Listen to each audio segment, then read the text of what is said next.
Hey, what's up, everyone? Welcome back to House of Footy. It's your boy Ray, and with me, I've got a full house. Welcome tonight, Mac Good evening. and Gio.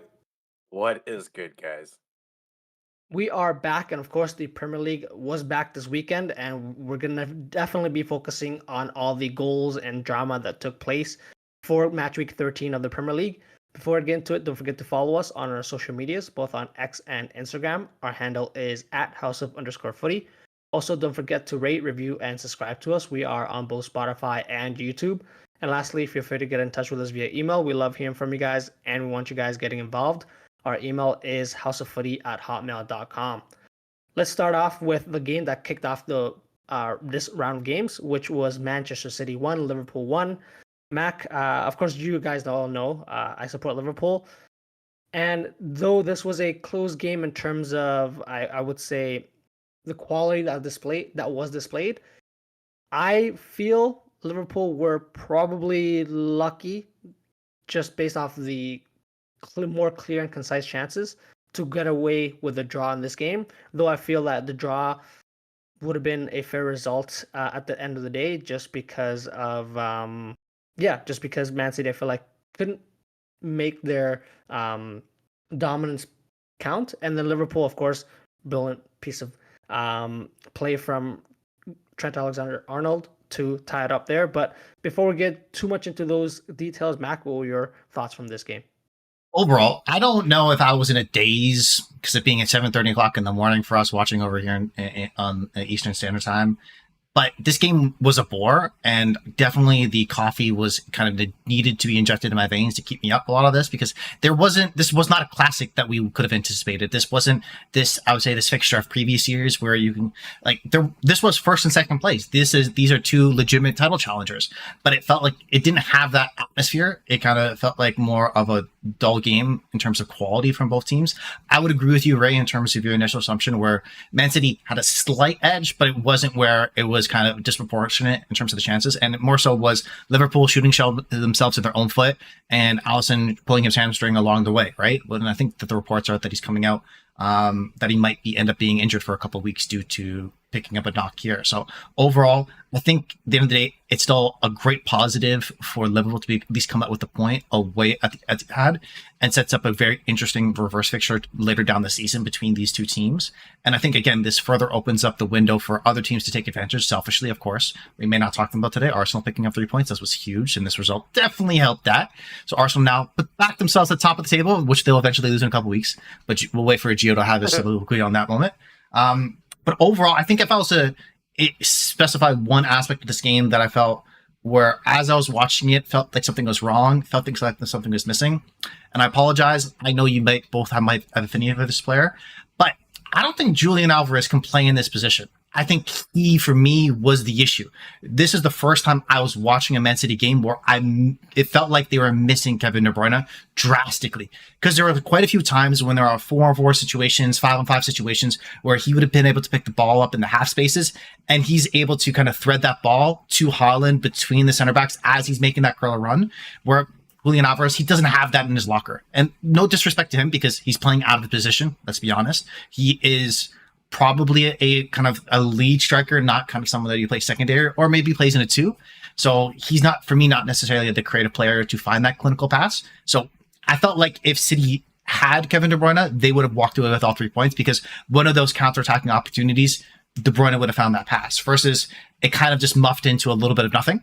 And a lot of the other City players, maybe we'll talk about a couple of them positively, even though a lot of the initial play was good, beating the first man was good, the quality in that final third to finalize or finish those chances wasn't good enough on this day. So overall, a boring game, but an interesting result that's going to have a big impact on the Premier League this season.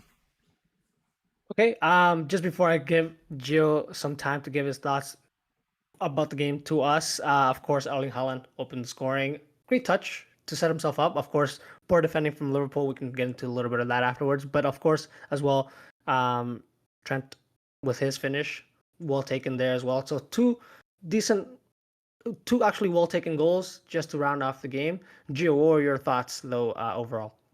I mean, yes, it was bad Liverpool defending, but honestly, that that shot from Holland wasn't amazing. If you watch it slow mo, and if you play football, if you play soccer, you can almost see that he kind of like rolled it, like he topped the ball, which to me he was very fortunate to score that goal. In my eyes, if I'm being super critical, yes, it was poor defending, not only from TAA but Zabaslai as well. I'm in that position. Um, so yeah, both at fault. But yeah, no, I think City were actually quite fortunate to score that one. And then yeah, it just the entire game just screamed out, not clinical. For both sides, for that matter.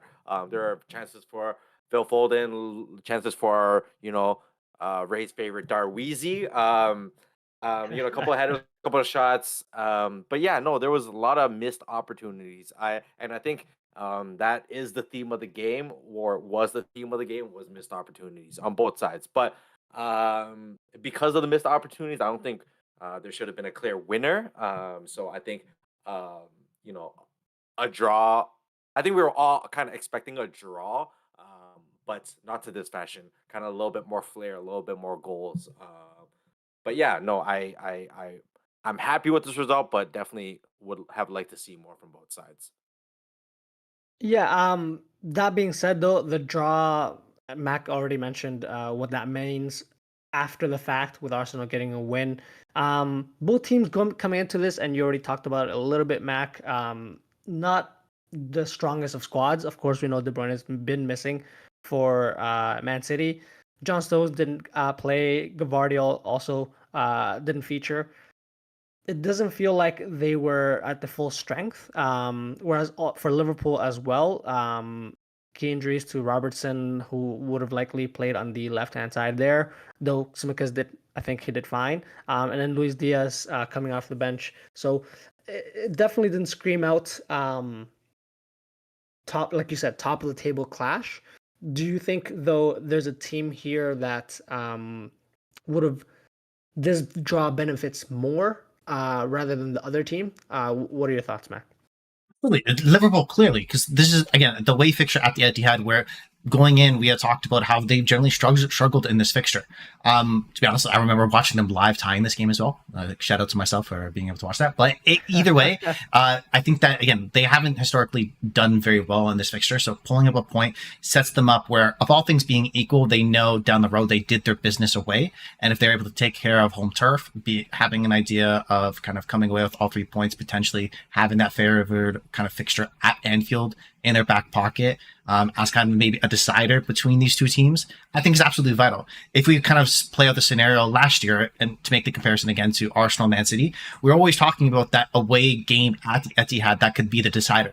And I think we all had kind of the understanding of Arsenal are probably not going to win that. They don't have the goods to be able to go to play at Man City and at least share points, maybe not even win. Now, if the same thing lines up between these two teams potentially down the road at the end of the season, it's in Liverpool's back pocket. It's coming at Anfield. There's a lot of pressure, and then the pressure turns on to City, just like it was on for Arsenal last year. So again, it's still early in the season, so who knows how it may turn out at the end of the day, but it keeps that availability and kind of that flexibility in their back pocket to know that they've taken care of business here, and they have the advantage down the road. So I think this was absolutely huge for Liverpool.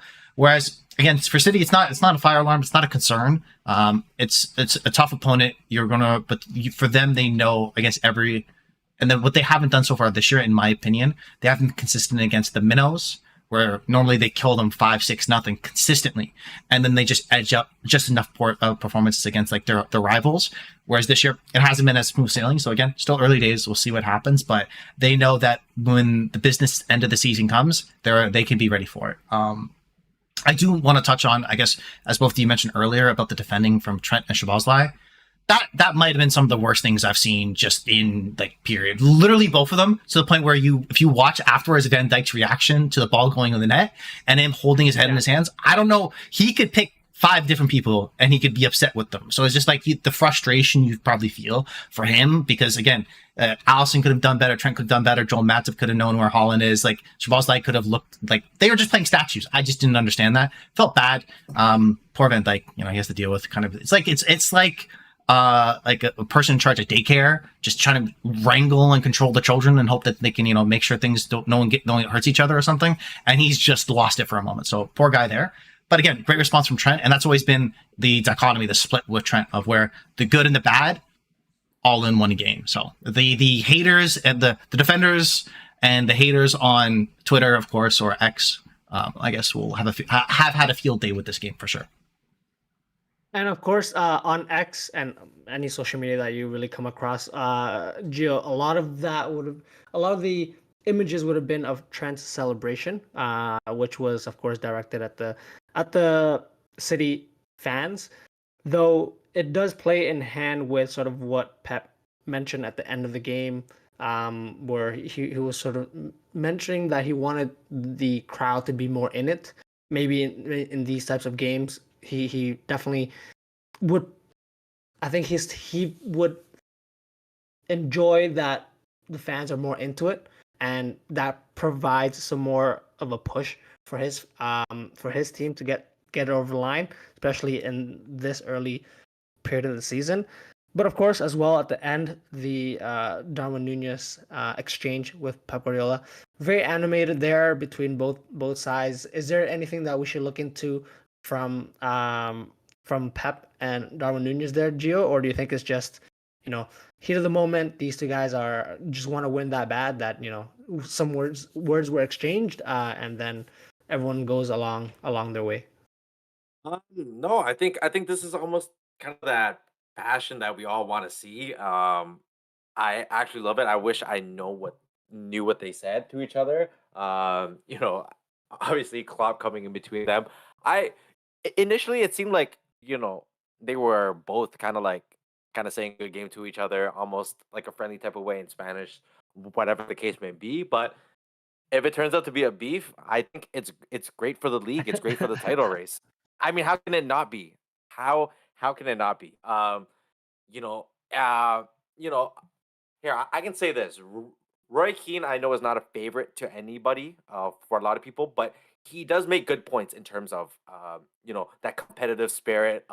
That kind of, yes, we all know each other from, like, say, playing internationally, playing on the same international team, this, that, and the fourth. But when we're at our clubs, kind of that spirit, and we're kind of always like dapping each other up, say in the tunnel, or talking to each other, at midfield prior to the game starting.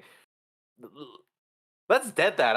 I like personally, I'm not a fan of that either. I want to see that competitive spirit. When we're at our clubs, we are at each other's necks, and that's what I kind of want to see, and that's what is slowly coming back. As banter is more exposed. Players are more expressive, and the media can kind of skew things through social media and stuff like that.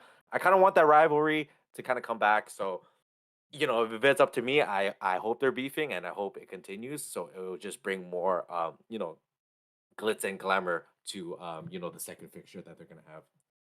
And of course, like Pat mentioned, he wants the crowd to get into it, and hopefully that rouse up some kind of response from them. And we'll see what happens. I guess in the reverse fixture, but also throughout the season. But let's move on to another game that took place this weekend as well.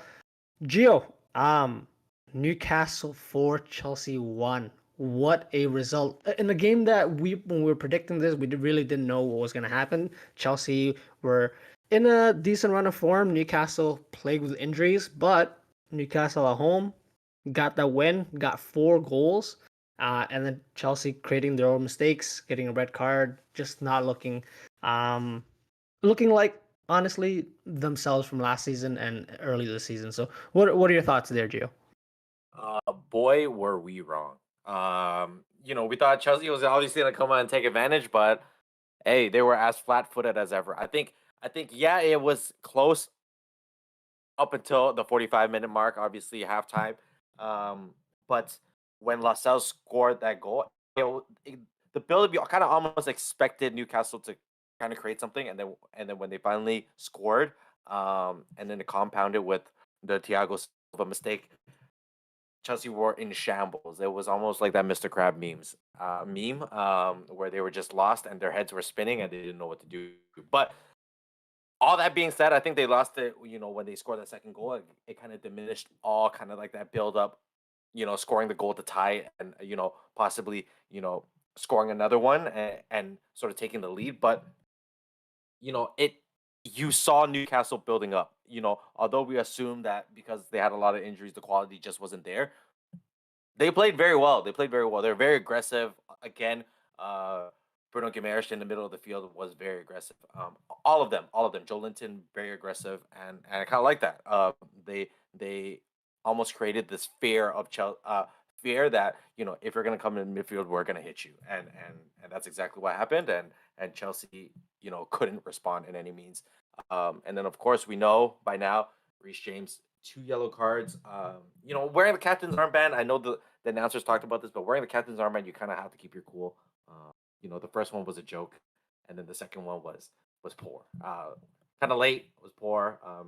Grabbed them with both hands, so obviously deserving. But yeah, no, poor, very poor performance from Chelsea. As they really could have taken advantage of this game. Yeah, like I said, it was 1-1 essentially going into halftime, so no one really would have expected that downfall in the second half from Chelsea. But just wanted to bring it back. You were talking about the midfield being so dominant at home for Newcastle. I think also to start off with the Alex Isak goal, the striking options up front really shows the disparity between both teams. Because as soon as I watched, and honestly, I relied more on highlights for this game. As soon as I saw the Isak goal, I screamed, Chelsea, that's what they need. That striker that's going to be lethal and finish in a couple touches inside the box. But of course, they don't have that. Credit to Sterling. He had a great free kick to tie it up. But after that, not much going forward from Chelsea. And so that's going to be a big problem. But Newcastle, very, very, very, very impressive. Bouncing back from a couple of poor results there, Mac. What are your takes from this game? I like for me, like it's rough for me. Chelsea, I'll be honest with you. Up until now, I think going forward, I have almost zero faith in anything that they'll kind of do in terms of how structured that they'll come out for a game. This is the biggest margin defeat in the Premier League history for Pochettino. I think this ties him he lost a game by 3 goals back in 2019 when he was managing Spurs, because he's generally been speaking. If you look back at his track record as a coach for Spurs, it's been defensively really, really sound. You're going to have a strong structural team built up from the back and have a couple of lethal options up top to be able to create opportunities and bang them in. Again, this Chelsea team is just not it. For me, if you would ask me the Todd Boehly era thus far, if it was made up entirely in this game. There's a moment, even though we can talk about Thiago Silva's mistake that led to Joe Linton scoring, and probably you could feel the St. James's Park vibrating with how loud it was. But earlier on in the match, Thiago Silva, I think he's at his corner line, and then he tries to drag the ball to the side to try to do a move on Gordon. And then he falls backwards and kicks the ball out because he trips. And Gordon points and laughs at him. If you were to have a single image that represents the Todd Boehly era, it's that. Gordon, again, people that from Everton, where he comes from, hate him. And he's doing this to you. This is it's not it. It's clearly exemplifies everything about this team right now. And the Reece James red card is just, I think the perfect meme, again, was he's not a right back. He'll be right back because he has no part whatsoever of this team, I guess, going forward right now in terms of how he's competing, how he's training. Something's going wrong with him as an individual. I hope he's able to figure it out. Great talent, need him for England, so he needs to be able to pick it back up. But again, as Gio highlighted, the second red card is just completely is unnecessary. He knew it immediately, and it's just a lack of maturity and not being in the game. On the other side, to speak kind of positive about Newcastle, there was maturity in the performance. They started out strong. They had a lot of injuries. If you're talking about a team being kind of strapped with injuries at the moment, again, Livermento's playing out of position. Jamal Lascelles, who, let's be honest, it should not be starting for this Newcastle team with their ambitions of what they want to be able to do, had to be able to start. And they're starting a 17-year-old in midfield who's playing his second ever game in the Premier League starting wise. And he had an assist, which was very, very clean to Isak. So just the maturity, the understanding, yes, there's going to be tough times, and to come out with this level of performance. And then even when they do, Sterling, great free kick, end up coming back and having the game tied, they still came out and had the drive and just kept going. They were the only team with any sense of drive, of any sense of passion, of any sense of willing to be able to take a risk to create an opportunity. And you can just see the split difference of how a lot of money in football can go well and how a lot of money in football can go poorly. It's tough, but the result speaks for itself. And these two teams, respectively, in the table these last couple of years, deserve where they be, and this is exactly why. Yeah, just before we wrap up this part of the podcast, just want to highlight out. You did mention that instance with Anthony Gordon, but of course played quite well in this game. Altogether, the assist that he had for Lascelles, right on his head, perfect ball for Lascelles to essentially he had the whole net to aim at. Poor defending as well from Chelsea, which is a constant theme here. But also the way he was able to take his last goal, it just shows the step up that he's made this season. Of course, I have a gripe with him leaving Everton when they were struggling to go to Newcastle, but I do have to admit that he is quality and is having a hell of a season so far. Just the way he took that goal, the confidence to. It didn't look like he had the defender beat, though it was Thiago Silva who originally I think would have had the run, and then I think it was Badiashile who eventually picked him up, slowed it down, and was still able to shift it around and finish it far post against Sanchez, who really had a poor game overall. Yeah, Anthony Gordon has had a great start to the season, and hopefully he can keep it up. And maybe that's the key for him. Maybe Isaac to slowly come back, and then goals from Jolinton, Almiron to keep them up in those top four talks. Because of course now I believe they are up to seventh, not too far away from Aston Villa, who we'll talk about a little bit later in the podcast, who are on 28 points. So 5 point difference, but things can change, especially with all these games coming up. So Newcastle maybe at this point, the more the better Anthony Gordon and co play and get points from them, the better it will be when the busy period comes, and hopefully their players will come back. But until then, we'll definitely keep an eye on that. Let's take a quick break here, boys, and then we'll be back covering some more Premier League action from the weekend. Welcome back to Hustle Footy, guys. We are going to continue today's podcast now discussing a big result from the weekend. Manchester United 3, Everton 0. Gio, it's your time to shine, bro. Let me hear from you. Whoa. I think let's just clear the air. Yes, it happened, and Garnacho is a sicko for that. Just to attempt that from the distance he was at, was just shocking. People obviously screaming, that was Rooney-esque and things like that. Rooney was much closer and in a much more favorable position to attempt that. And off the shin for pad. him- and off the shin pad. But for Garnacho to do that and for where it landed in kind of the perfect spot right out of the reach, was just phenomenal. And I think that type of goal either one motivates the other team to be like, okay, we can't go out like this, or takes the wind right out of them. And it kind of did, but kind of didn't. I thought there were times where Everton, did possess the ball well, had a fair amount of chances. Decore had a fair amount of chances. The clearance off the line very well could have tied the game and kind of flipped the script as well. So again, another, I think Everton will look back at this game and just kind of think back to themselves. Yes, we had a lot of missed opportunities. Yes, this game could have gone either way. Definitely could have gone their way. Any other day, because I thought Man U defended decently, but not fantastic. Thus leading to Everton's chances. So any other day this could have gone very bad. Like Mac uttered in the group chat, Ole Gunnar Solskjaer would be very proud, and he's smiling due to this, center back pairing of Victor Lindelof and Harry Maguire, which, as we all know, Ollie started with.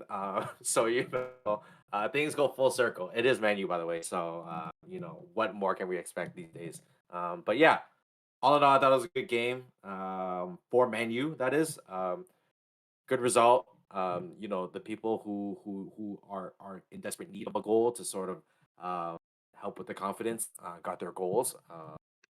I do have more to say about the Rashford one, but I want to let you guys, kind of enter the conversation. Yeah, the only real thing I can cover here is Man U don't tend to start games that well. Away at Everton in a game where they would have been felt hard done by with, of course, their recent points deduction. It would have been critical for them to get off to a good start, and what a better way to start than with that goal from Garnacho. Him also hitting the CR7 celebration at the end just ices it. But also on that point of Ole Gunnar Solskjaer's team, Luke Shaw made a return for this game as well. So big, big boost for Man U, who shared the goals with players that really needed a goal in this season. So that's pretty much all I can say. Mac, let me hear it from you though. One, a worldie of a goal. I think we may not talk about Mikel Olise's goal for Crystal Palace, but for me, that was probably the goal of the season. And then literally a day later, Garnacho does this, and you're talking probably this is like in the upper echelon of best goals ever in the Premier League by Garnacho. So pure class there, lovely to see. You can't really strike any better. You can't do a bicycle get a kick any better. To be honest, I can't think of anyone better ever. Like there's nothing. Even the Ronaldo one against Juve, I think this eclipses that in terms of technique, in terms of difficulty position, all that stuff.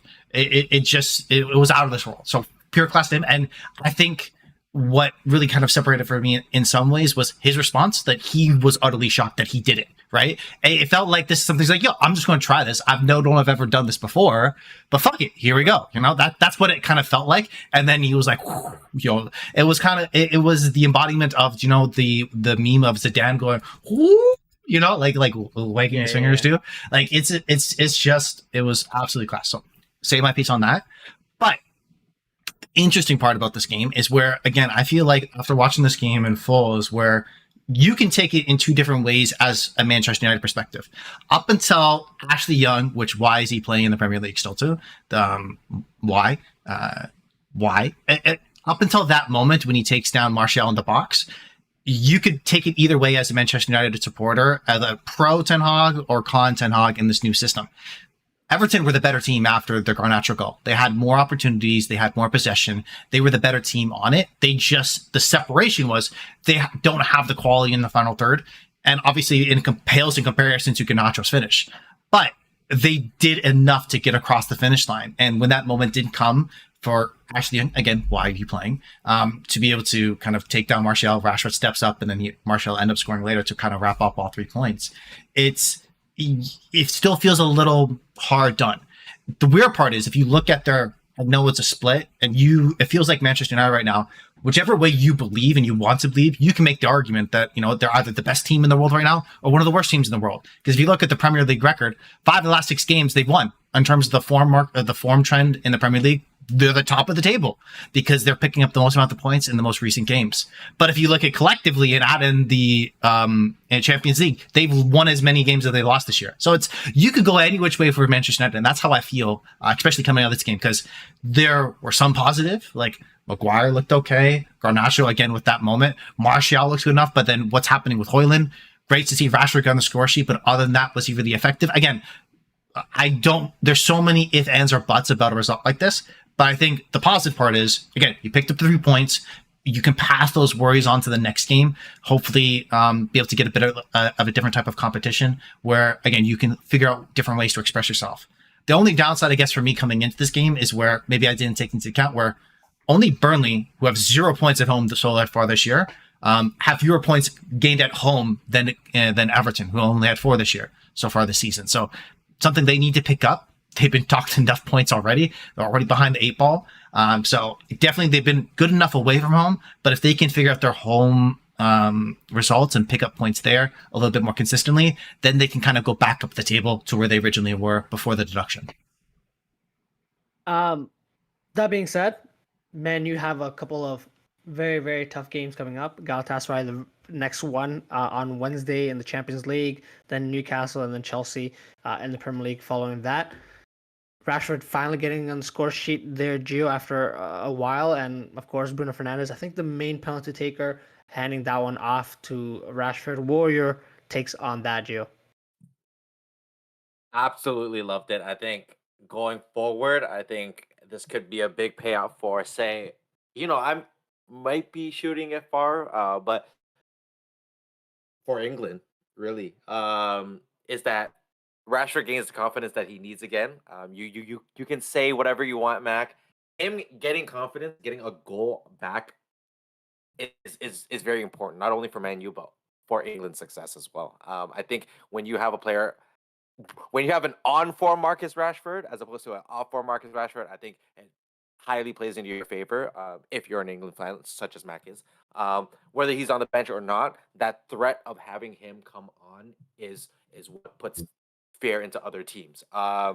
You know, obviously, that is a ways away, but to have an on form Rashford is key to any team. So I'm very happy. I'm very happy that Bruno, as the captain, made that decision. Obviously, knowing that outside of football, there is a lot going on in the Rashford household. But for him to score a goal is fantastic, and I couldn't be happier. Even though he looks like Ice Spice. Yeah, I was about to say leave Ice Spice alone. I knew he was going there. I knew he was going there. Oh, god damn it. Let's not focus too much on Rashford then, if that's the case. Of course, Martial gets a goal for Man U as well. And lastly, for this game, of course, we have to highlight Mainu. I think that's how you say his name. Came in, started this game, played quite well, and Onana save on, I think it was Gay at the end of the game.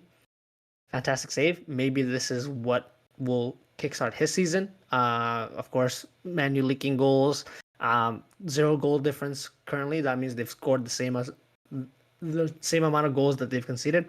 Not a great start to the season, but only 6 points off the top of the table. So it's just such a crazy season for Man U so far. But if maybe Onana can build up on that, there'll be a bright future at the end of the season for them. But then let's move on to the last game we'll cover from this weekend's round of fixtures. That's, of course, Spurs 1, Aston Villa 2.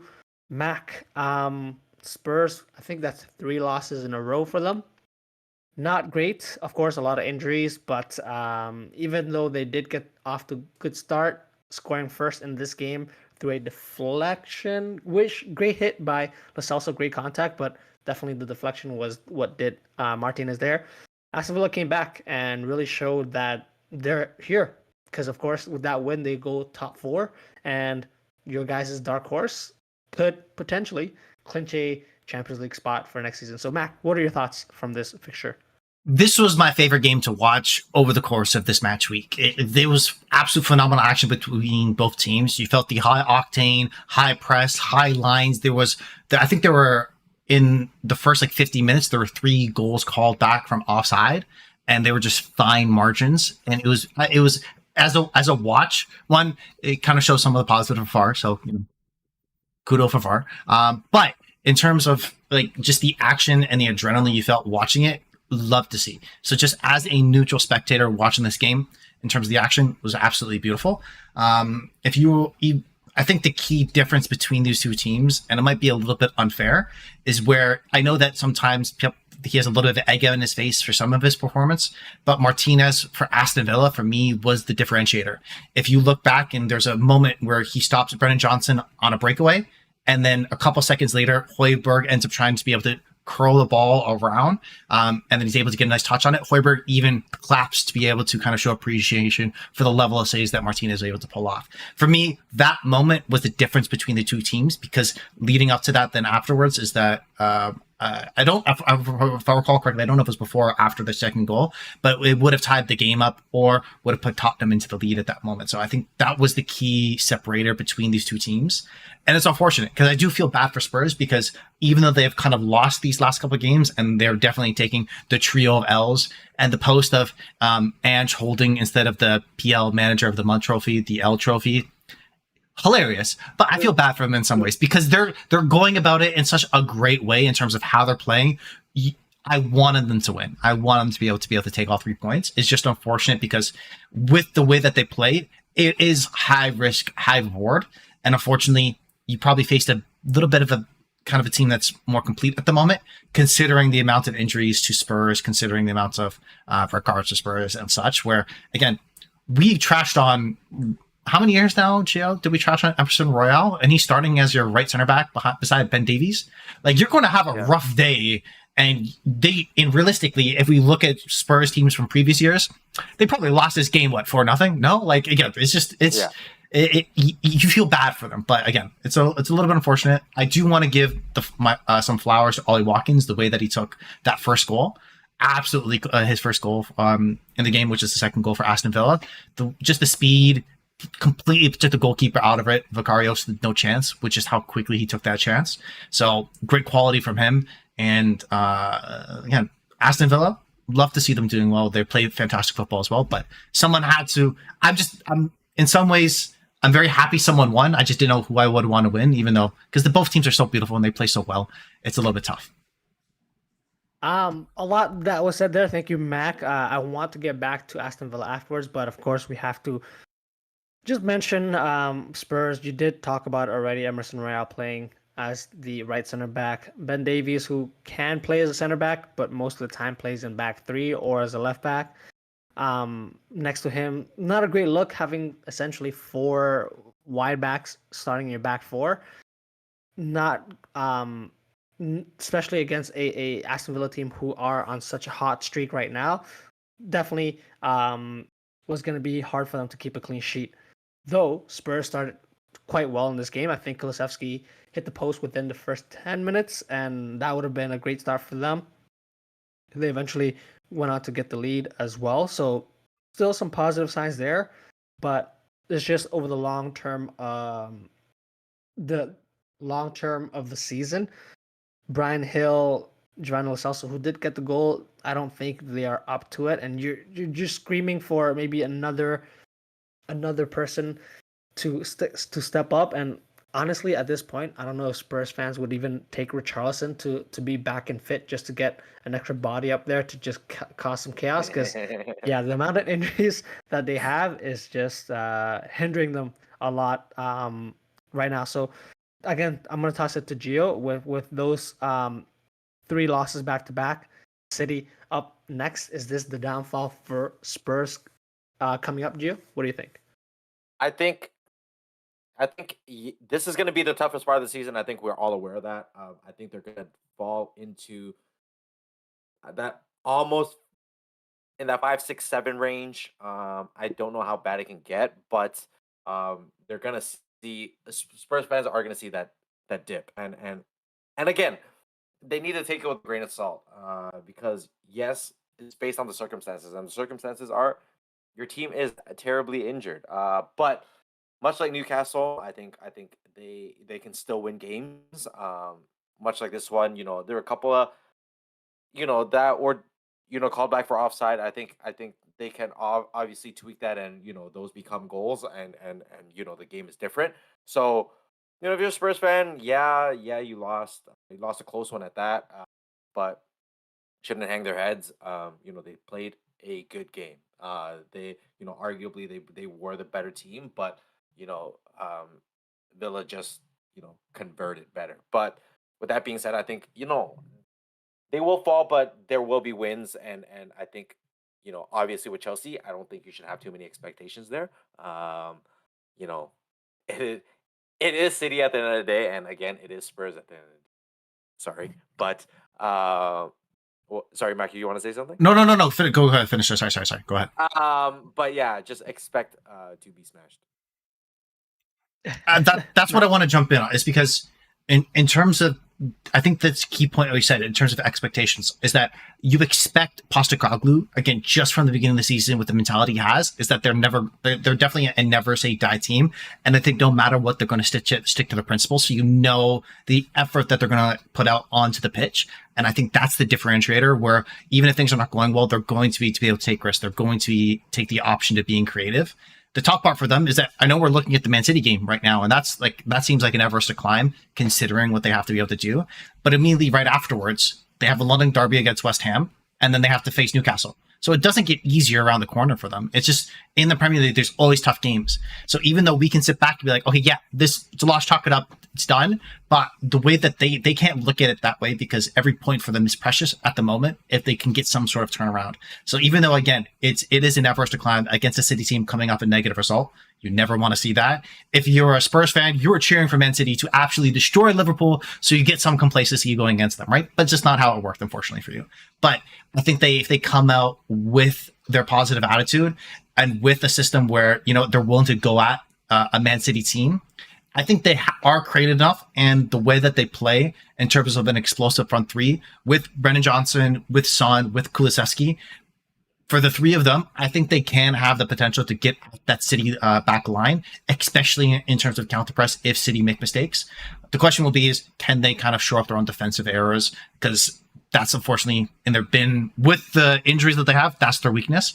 But again, we'll get to that later. I think, though, for this team after this result, yes, it's tough, but I like the way that they're sticking to the principles. And as long as they can keep going at it, they're going to turn around. And I think that, as Gio, you highlight, is the big difference between some of these other teams that are around them in the table, where I believe in their philosophy, I believe in their manager, they're going to get better. It's just, unfortunately, they have to get a little bit healthy before that can happen.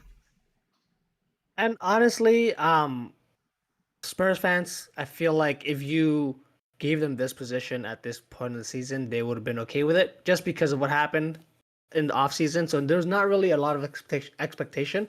It's just the way they started the season. It's just crazy that they're going through it now. But honestly, if you look back at even our predictions, this is kind of where we saw them. So I don't think there's too much to worry. My only I guess advice would be, at home they look very good. So hopefully in this period of time where they're waiting to get players back, keep your home record safe. Make it a difficult place to come and play at, and then what you can pick up away from home, that's a bonus for you. So we'll see how Spurs do, and we'll definitely cover them a little bit more throughout the season.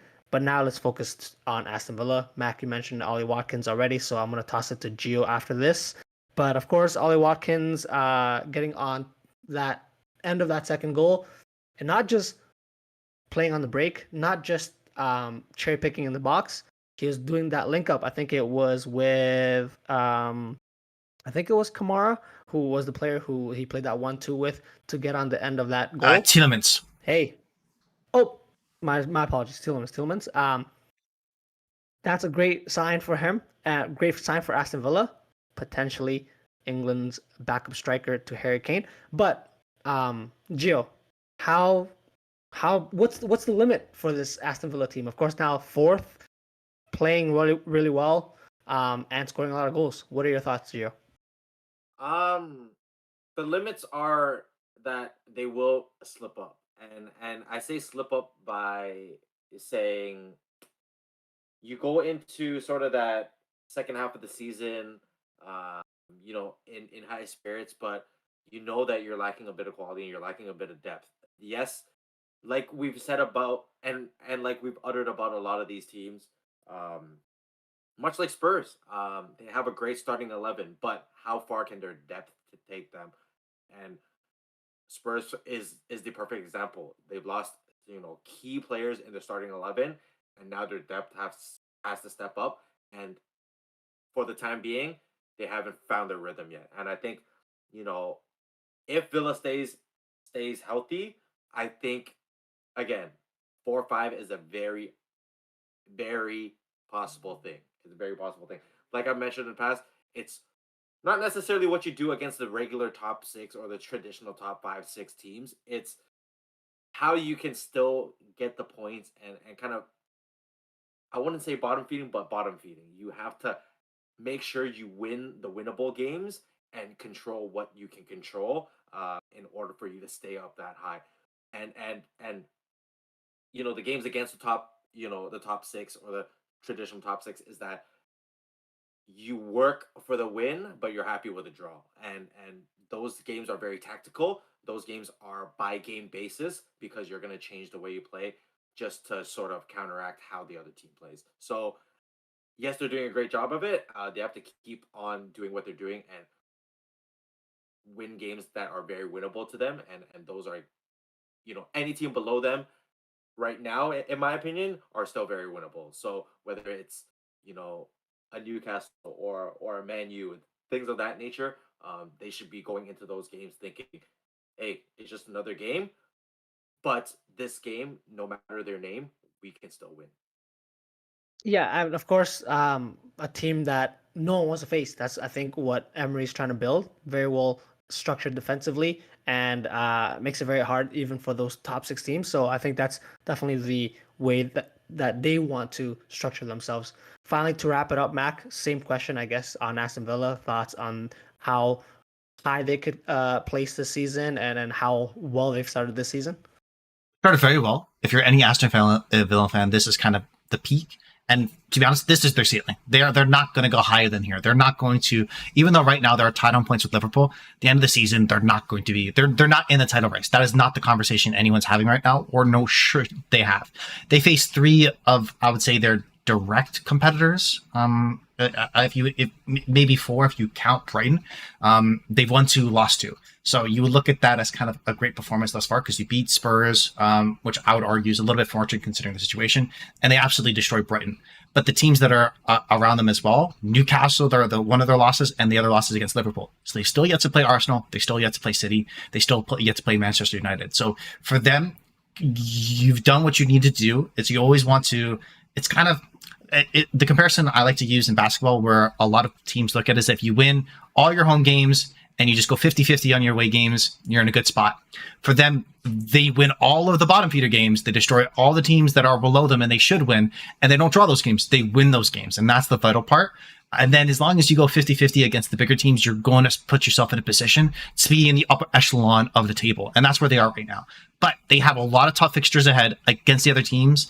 If they can keep the same ratio, they'll be in around the same position. But there is a clear line of demarcation for me between the top three and Villa. They can be the top of the next pack. It'll be very difficult by the end of the season, but that is their ceiling. Right now, they're there, and enjoy it. Yeah, of course. But yeah, that pretty much concludes our podcast for today. If you guys like what you heard, please like and subscribe to us on our social medias. That's at house_of_footy. If you have any comments, suggestions, or general banter, get in touch with us via email as well, houseoffooty@hotmail.com. The next time you hear from us will be Thursday when we review some of the Champions League action, and also we'll preview match week 14 of the Premier League. But until then, thank you, Mac. Havertz is the most versatile player in the world today. Thank you, Gio. The downfall of Spurs has begun, boys. And that's a good evening from me. Have a night, guys.